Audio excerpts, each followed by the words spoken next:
ప్రియతమ ప్రవక్త ముహమ్మద్ సల్లల్లాహు అలైహి వసల్లం గారి జన్మదినోత్సవాన్ని పురస్కరించుకొని ప్రపంచవ్యాప్తంగా కూడా మరి ఆయన జన్మదినోత్సవాన్ని మీలాదున్ నబీ పేరుతో ఎంతో ఘనంగా నిర్వహించుకోవడం జరుగుతుంది.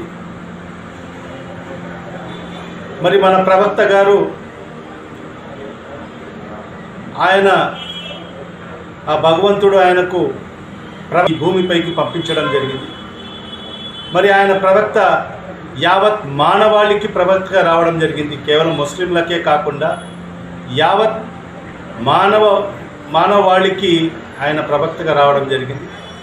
ప్రతి ఒక్కరు కూడా ఆయన అడుగుజాడలు నడవాల్సిన అవసరం ఎంతైనా ఉంది. మరి ఇస్లాం మతం అంటే శాంతి మరి ప్రేరేపించే మతము. మరి అలాంటి మతంలో మనమందరం కూడా ఒక సోదర భావంతో ముందుకెళ్లాల్సిన అవసరం ఉంది. మరి ఇదే మన ప్రవక్త గారు మనకు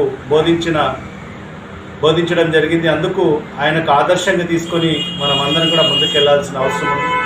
ఆయన అడుగుజాడల్లోనే మనమందరం కూడా నడవాల్సిన అవసరం కూడా ఎంతైనా ఉంది. మరి ఆ విధంగా ఈరోజు ఆయన జన్మదినోత్సవాన్ని ఎంతో ఘనంగా ఈరోజు కడప నగరంలో కూడా ఒక జులూస్ పేరుతో ఒక పెద్ద ర్యాలీ కూడా నిర్వహించడం జరిగింది. మరి అనేక చోట్ల మరి అన్నదాన కార్యక్రమాలు అయితేవి, మరి అదేవిధంగా మరి ఏదైతే ఈరోజు రక్తదానం కూడా ఇవ్వడం జరిగింది. ఈ మాసమంతా కూడా ఏదైతే ప్రవక్త గారు పుట్టిన ఈ మాసమంతా కూడా ప్రతిరోజు కూడా ముస్లిం సోదరులందరూ కూడా అన్ని చోట్ల కూడా ప్రతి వాడవాడ కూడా మరి అనేక చోట్ల అన్నదాన కార్యక్రమాలు కూడా నిర్వహించడం జరుగుతుంది. సేవా కార్యక్రమాలు చేయడం జరుగుతుంది. ఎందుకంటే ఒక మహోన్నతమైన వ్యక్తి మరి ఈరోజు ఈ ఏదైతే మానవాళికి ఒక మార్గదర్శకం చూపించిన వ్యక్తి మరి ముహమ్మద్ ప్రవక్త గారు.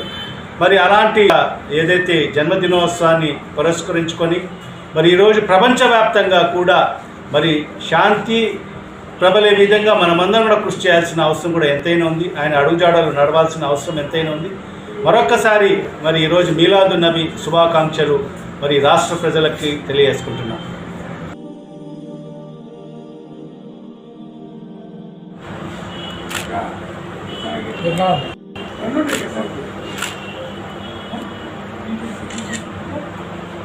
Bye.